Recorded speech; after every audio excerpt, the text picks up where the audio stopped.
Tervetuloa Sipa Jätkepajalle. Tässähän kävi nyt niin, että tuo meikäläisen talvipommi, niin sehän on tämmöisellä Siemens MS42 moottoriohjauksella, missä on semmonen, vaikka vaijerisen menneekin semmonen sähkökaasuläppä siinä hässäkkä semmonen, missä on moottorit ja kaikki ja periaatteessa se poliisyhteyt muuta siinä samassa kaasuläpässä. Mutta se sitten teki semmoisen tempun, että tässä yksi päivä kun lähdin töistä, niin se sytytti tuo EML-valo, eli Electrical Malfunction Light, niin lukasin vikakoodit, niin sitähän oli hirviä kasa vikakoodia sitä sähkökaasuläpältä, ja nollasin, se pelasi about 2 minuuttia, sytytti ne uudestaan ne vikakoodit siellä, eli nyt tässä tämä kaasuläppä vaihtaa siihen tuolle vehkeelle uusi, mutta se, että mulla on ollut yksi homma tässä pitkä aikaa tekemättä tälle vehkeelle, mikä sitten nyt tehdään, niin minusta se on aika hyvä tehdä nyt tässä vaiheessa, koska mä ei tarvitse ostaa sitä uutta kaasuläppää siihen vehkeeseen. Eli nakataan tämä hyllyyn ja pistetään tämmönen laitos tilalle. Eli tää on mikä on jo oikeastaan yllättäen kauankin aikaa sitten mä oon suunnitellut tämmösen plug and play speeduinon tuolle MS42 ja MS43 eli M5 passaa kanssa.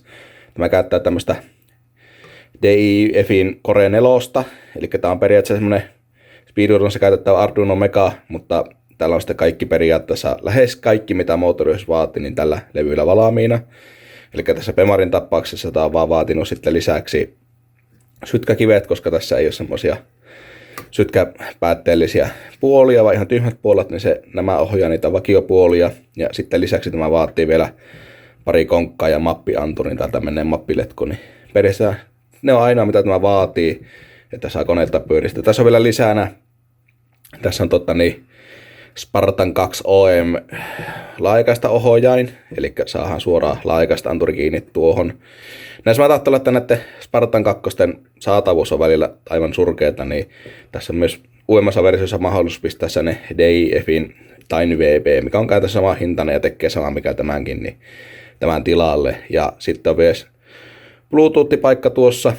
En nyt pistä, koska mä oon onnistunut jotenkin kerättää yhden diodin täällä, niin se ei toimi se Bluetooth, niin kunhan mä saan sen uuden diodin tuonne paikalle, niin pistän sitten se Bluetooth käyttöön. Mutta niin joo, ja sitten vielä tämä sininen, eli tämä NS Blue-pilli, ja tämä hoitaa sitten kommunikoinnin tonne auton mittaristolle, eli saa tuo kikkatiedot ja lämpötilat näyttämään oikein mittaristossa kannaväylän kautta, niin tämä hoitaa semmoinen, täällä on semmoinen meikäkuuma koodi pyörii sisällä ja muistakin jotakin lisäkomponentteja vielä täällä. Niin jo, ja sitten tuolla on vielä ne pikkumori, että pitäisi saada tuo pakopuolen vanoski pelaamaan, eli tällä nyt pitäisi saada ainakin imu- ja pakopuolen vanoski pyörimään closed loopissa. Se on nyt taas meikäläisen koodia kokeellista siellä, niin toivotaan, että se pelaa siellä.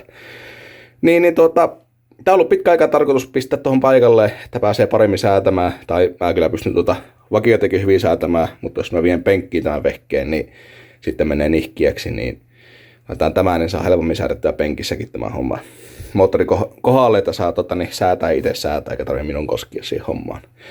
Niin ruvetaan tämä kassaan ja survastaan paikalle. Mä voin näyttää, että mä oikeasti ihan superhelppo pistää tänne paikalle, tämä ei vaan ihmeitä, että saadaan pelaamaan tuossa autossa. Joo, nyt ollaan täällä autolla. Tää on vakio, kun olisi tässä kolossa. Mä olisin repässyt pihalle, että vähän tehnyt muutoksia. Eli ensinnäkin kun tää pistetään mappipohjaisena, täällä menee nyt mappiletku. Tämä täältä luikertelee näitä pitkin takkaa tuonne imusarjan päätyy, mistä me saadaan imusarjan alipaine tänne menemään. Se on nyt sininen letku, kun ei muuta löytynyt. Sitten lisäksi täältä onpi tämä laajakaista anturin johto menee tuosta, se luikertelee tuonne noin. Ja täällä on sitten LSU 4.9 bossilainen niitä käytte kiinni ja tuolla pitäisi näkyä kimaltelee uusi LSU 4.9 anturi. Ja ennen kuin haluat tarkentaa sinne siellä se näkyy nyt. En nyt ole ihan varmaan kummassa bankissa, se on tällä käytössä ihan sama, se nyt sieltä nuskii sitä seosta sieltä. Saadaan seos sinne ja sitten alhaalta poikkasin reijältä saa vielä USB, johon tälle kiinni. Eli meillä tämä kummempaa tarvitteelle kytkiä lisää hommia, me saadaan tätä sääjettyä. Täällä on vielä lisänä tänne lisäliiti, mihin saisi FlexFuel-anturia ja muuta kiinni, vaan nyt ei niitä satu olemaan tällä hetkellä, niin laitetaan ne myöhemmin sinne. Eli USB ja mappiletku ja laajakaista anturijohto, niin sillä me pitäisi saada tämä rokkaamaan. Se on siinä nyt paikallaan. On vähän tätä laajakaista lambdalle vähän tää johtaa ylimääräistä, mutta se on nyt siellä, niin pitäisi olla kun takataan beistuneen sisään ja koitetaan käyntiin, niin toivotaan, että se nyt pelaa, niin pääsee ajamaan tällä vehkeellä taas. Tässä vaiheessa mulla tuli jo vähän kiire, kun ilta oli jo myöhä ja auto piti saada aamuksi ajoon, niin että pääsee töihin. Niinpä ei tullut sen kummemmin videota otettua. Eku joka tapauksessa pelasi tarpeeksi hyvin, että pystyin autolla ajamaan ja kävin autotunnella ajamassa bensakarttaa kohdalleen. 3 weeks later.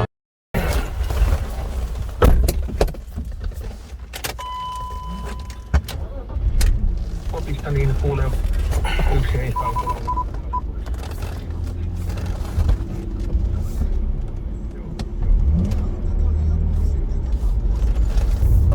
Jaha, se olisi nyt tuommoinen autovirittäjän ja jännin päivä tänään puolossa, eli vien penkkiin tämä auto. Ja normaalistihan mä oon käyttänyt tuossa meidän naapurissa DTC:llä rullilla noita meidän vehkeitä, vaan nyt tuolla Villellä VK-tuningilla, niin sillä on ollut jo jonkun aikaa tuolla napadyno tuolla Kempeleissä, niin mä oon halunnut nähdään se on pitempään tosi toimissa se Villen napadyno sillä, niin näytetäänpä siellä niin tämä vehettä. Tää ei todellakaan tarvis välttämättä olla napadyno, tämä nyt vakio vapaari melkeinpä tämä näin, mutta toivottavasti ne DTC-rullat oikein hyvin tähän tarkoitukseen, mutta Villellähän sillä VK-tuningilla on myös osakauppa tuolla netissä, ja se on kyllä tässä ainakin Oulussa, kun ei hirveästi kumminkaan tuommoisia videosakauppia, eli no TTC:llä nyt jotakin on, mutta mitä näihin vehkeisiin tarvii osia, niin ei täällä oikeesti Oulusta ole saanutkaan. Nyt Villellä on monesti ollut hyllyssä just sitä, mitä itse tarvitsin, niin levisi tuo bensapumppukin, niin nakkasin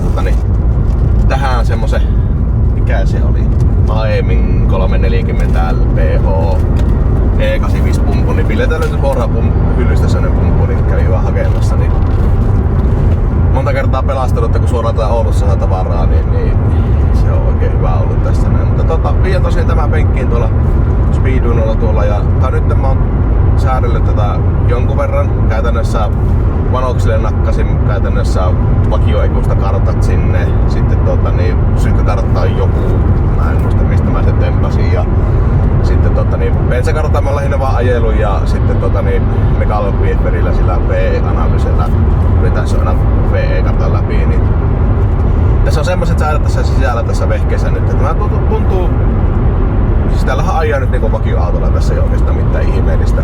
Alavääntö on tosi hyvin tässä vehkeessä ja niinku tuntuu pelaavaa just niinku pitää. Tuolla on 4-5 tonnin paikalla joku semmonen ihme kuulukohta, kun mennään Lappulattiassa, mutta muuten tuntuisi aika hyvin olevaa kohdalla, että ei varmaan Villelle aivan mahdotonta hommaa, mutta sitten toki en tiedä, jos oikein ne vanokset säätää kaikkia ja muuta, niin miten paljon siinä säätämistä, mutta tää mä oon kumminkin ajanut tällä pitkä aikaakin tällä vehkeellä, eikä tää mitään oidellut tai sekoillut ja muutenkin on pelannut, niin pitäisi olla sillä varsin helppo dynoreissa, että ei mitään aivan ihmeellisyyksiä löydy, kun monesti varsin jos ahettu on, niin et sä saa siihen karulla hiristyvältä kuormaa, niin sitä löytyy penkissä kaiken maailman ahtopaineongelmia sun muuta, mutta niin tässä nyt ei pitäisi semmosia olla, niin meilläpä tonne Kempeleeseen ja lyödään tämä sinne penkkiin paikalle ja katsotaan mitä tämä sanoo. No, tässähän nyt ei, jos en muista onko mä kertonut sen kummemmin, vaan tässä on nyt tää alun perin 2.5 tuplavanoskone M52 TU V25. Tää on strookattu 2.8. Sitten tässä on 3-litrisen imusarja ja imunokka. Ja sitten tässä on semmonen perus Kiinan peltisatsi ja katalysaattorit siihen tänne auton alle.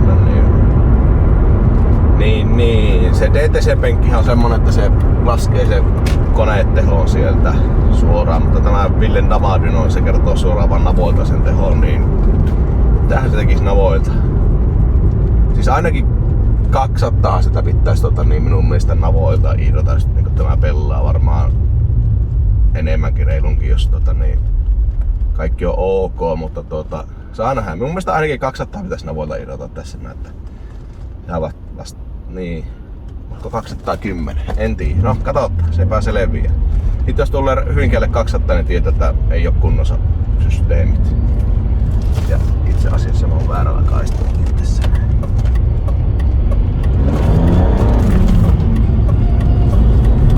Tuolla on se Tällä voi ihan niin normaalisti, että niin aivan täysin metsässä nämä säädöt on jo valmiiksi tässä. Tämä herää kaasua ja kiihtelee oikeinkin pirtin ja sitten hyvin tämmönen vakioautomainen tällä hetkellä ainakin on ajaa, paitsi että tuo kaasu ei ole se satanan kuminahan perässä kaasu, niin kuin se on vakioikulla tässä. Mutta joo, mennäänpä sinne.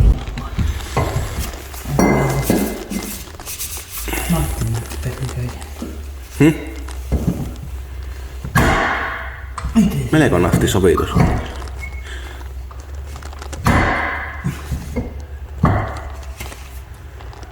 Se pitää joskus sillä ainakin vanne pitänyt sillä pyöräyttää sitten sisään.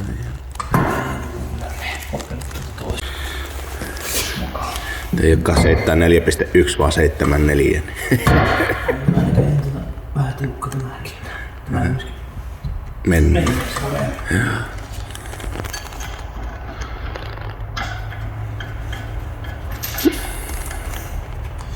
On vasta miten joka pois.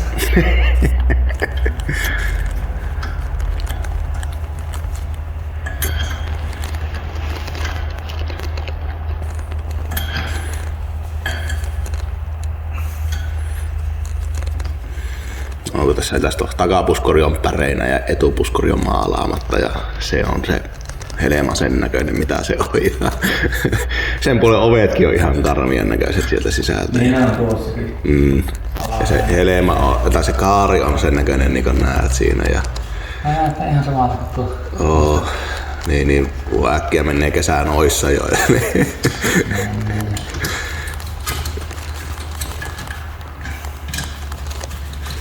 Jotenkin ne kummasti se turvoasentaminen kiinnostaa enemmän kuin ruveta ruosteita korjaa.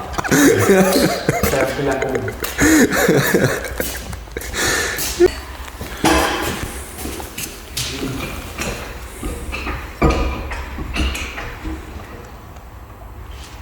Aika lähellä.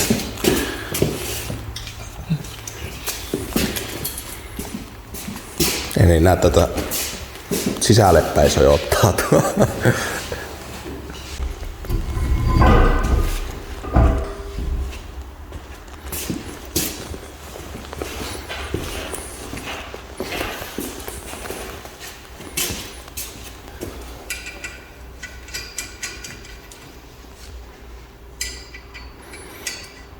Täysin sulla sitä vakioon moottorista irtoisin navoilta. Se oli 100... Mitä se oli? 175 oli muistaakseni napat. Joo, niinpä. Ja koneetteho, kuten vapaalistahan nyt saadaan mitattua koneetteho suoraan. Se oli 193. Joo, niinpä. Joo, mä mietin, että tästähän varmaan se ehkä se yli 200 pitäisi navoilta irrota. Minulla oli se venttili kai hommassa. Se vähän jäi sitä vakiosta. Tai no, vakioon tehoa. Niin. Niinpä. Mutta varmasti siellä 200 tästä. Niin kuin pitäisi se joku 230 olla moottoritehoa sieltä suurin piirtein. Tiedä sitten miten se kuviinalla on niin vaikuttaa ylös tai alaspäin ja muuta. Yeah.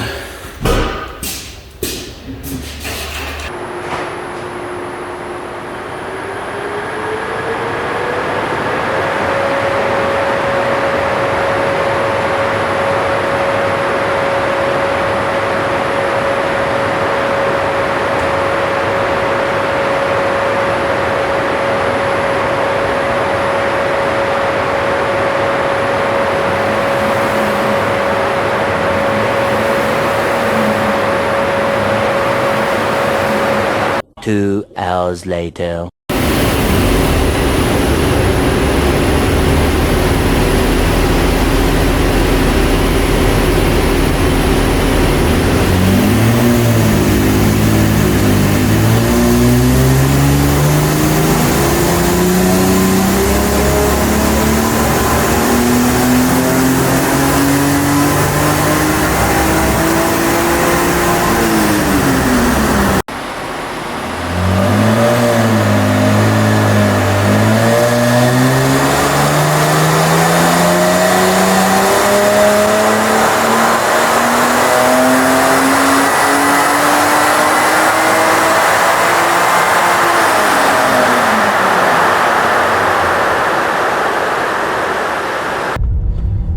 nyt on sitten penkissä käyty ja sieltähän irtosi aika lailla vähän niinku mitä mä ajattelin. Eli se tuli navoita nyt. Okei, piikki oli 214 heppaa, mutta se vissi vähän saattaa olla joku Dynon tekemä pikku efekti sen loppuun, että joku 210 navoilta heppoja niin oli se ehkä oikea lukema maksimilla ylhäällä. Ja sehän käytännössä tuossa napadynossa ei hirveästi tuu voimasitohäviötä, että se on joku varmaan 230 ehkä kampurota. Eli käytännössä koska siinä on M5 nousee imusarja ja M5 nousee imunokka, niin yllättäen sitä tulee se tehot mitä M5 P30 tulee. Eli se ei nyt hirveän mikään yllätys ollut tuo teholukema mulle, että aikana tuommoista mä osaan sitä olettaakin, että se on siinä mielessä ok ja se vääntää sitten tuli, olikohan se 310 newtonia, mutta se väännön pikki oli niin ylhäällä, että se voimansiitohäviö ei oikeastaan hirveästi siinä vaikuta, eli se on varmaan se oikea numero ja se yleensä semmonen, puhutaan näissä M50 vapareista, niin se on melkein moottori kuin moottori, jos ei ole puristuksia nostettu reilusti tai kantaa tehty oikeasti mahdottomasti, niin se on se 110 newtonia per litra mitä näistä irtoaa, eli se menee ja mennään aika lailla tarkkaan siihen 110 newtonia se, mitä sitä tuli. Et se on ihan niinku uskottava lukema se mitä sitä pitääkin, vaan sitten kaikki muuten pelasi hyvin, ne ei oikeastaan ollut heikkoa kohtaa. Se mun Nokia-ohjaskin tuolle speedrunilla näytti pellavaa. Sitten tuossa, mitä mä sanoinkin, että tässä kun ajelen, niin tuossa 4 tonnista 5 tonnia, 5,5 on semmonen vähän heikko kohta ja sitä ei saatu säätämällä pois ollenkaan. Se vähän sääli tuli semmonen nötkö siihen, siihen vääntökäyrään. Ei se nyt ajua haittaa, mutta ei se nyt oikeesti pitää semmoista olla, että sehän pitäisi olla aakia tasana se vääntökäyrä siinä tässä vehkeessä, mutta sitä pitää tutkia mikä siinä, se ei vaan Nokia-asennosta mistä luuttu, että se ei niinku muuttunut siitä. Et siellä oli sellainen hetki, että se on joku tuossa moottorissa joku ongelma, että mä en tiedä, että säätiköhän se Ville disaa, että onko se just 4 tonnin jälkeen se disaa aukiaan muistaakseni miten mä pistin sen ja 4 tonnin jälkeen se loppuu se veto tässä, että mä voisin vielä sen kokeilla, onko sillä merkitystä. Mä en tiedä, kokeiliko se Ville sitä tuolla. Nokia-ajatuksella se ei ainakaan ollut siihen vääntöön mitään merkitystä tuossa noin, niin en mä jotenkin jaksa uskoa, että se disasta, että se pitäisi saada tonne 5,5 tonnin. No en minä tiedä, voi se olla. Pitää kokeilla miten se disamuutos siihen vaikuttaa, että huonontaako se vai parantaako se, mutta en jaksa uskoa. Se on jää tutkittavaksi, että mistä se vääntöpiikki, kun vääntönotko tuli siihen. Mutta muuta hyvin ja ei tämä edelleen hyvin pelaaja kulkee tämä auto, että ei sen puolelta. Kohtahan mä vaihan tämän tuohon E30 ja sitten menee niin tästä ruveta tallissa tutkimaan, että mikä tässä on.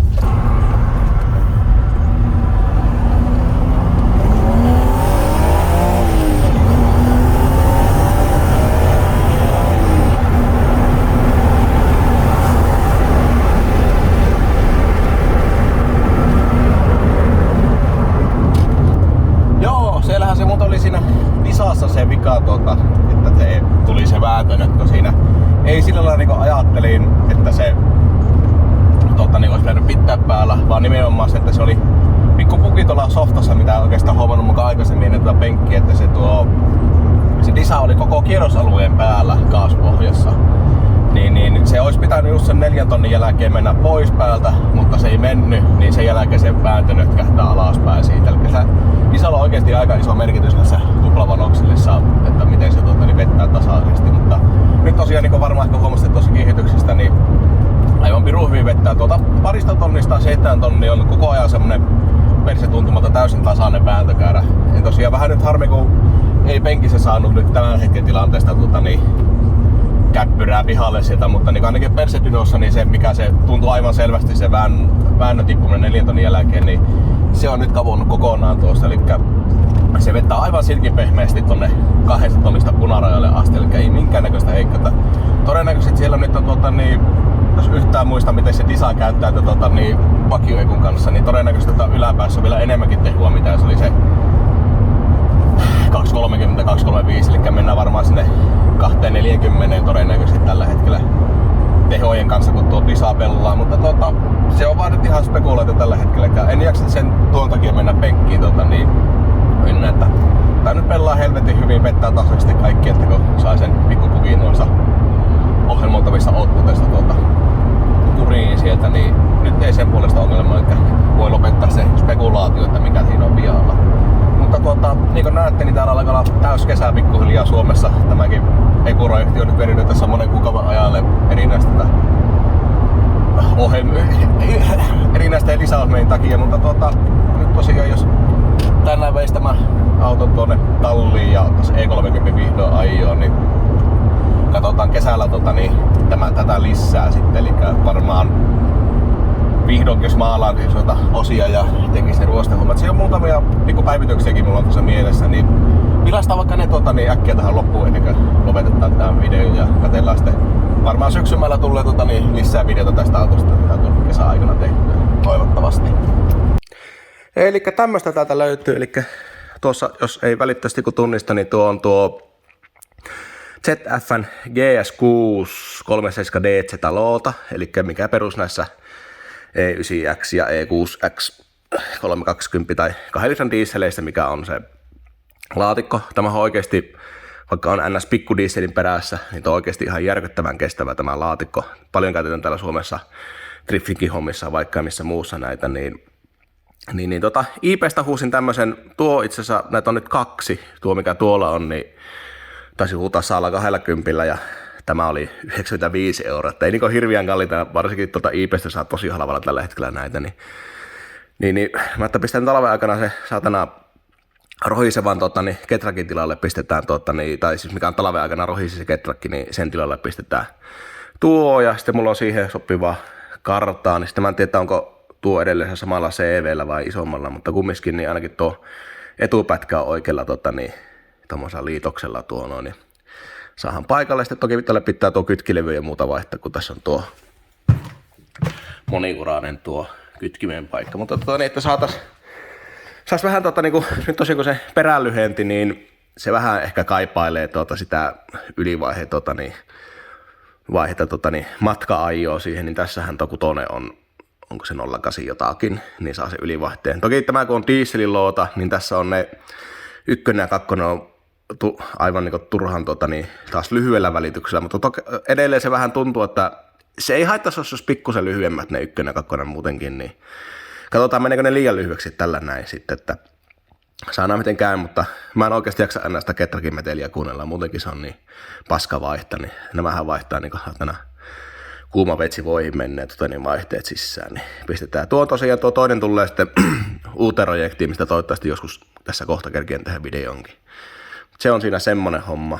Mulla on täällä tämmönen DI-tuningilta tämmönen paketti, elikkä täällä on tämmönen valettu turbopakosarja noihin M5X-moottoreihin. Tähän voi pistää, mä en tiedä mahtuuko tähän, mulla on se tuosta 30 jäänyt se HX35 holsetti yli. Niin mä ajattelin, että mä sen pistän tämän kanssa siihen paikalle. Ja sitten näissä on tarkoituksena, että tähän tekisi tämmösen adapteriin.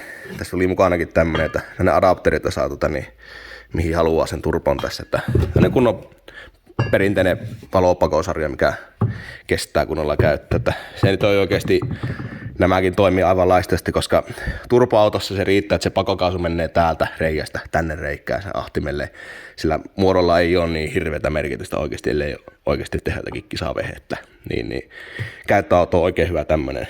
Mutta tuohon vaihelatikon hommassa ja sitten kun siinä on oikeasti ruosteita ja muuta maalaamista, menee sen aikaa, että en tiedä päästäkö tähän vaiheeseen, mutta näitä jos joku haluaa näitä, muistaakseni nykyään saa esimerkiksi CA-tuningilta mistähän muualta, niin ei se ole tuning, vaan CA-tuned. Kumminkin sieltä taitaa saa tällä hetkellä näitä, niin oikein hyvä vaihtoehto johonkin perus M50-koneen ahtamiseen nämä. Mutta pistää vielä pakettiin, kun mä en tiedä yhtä, että keretäänkö mennä tähän vaiheeseen asti.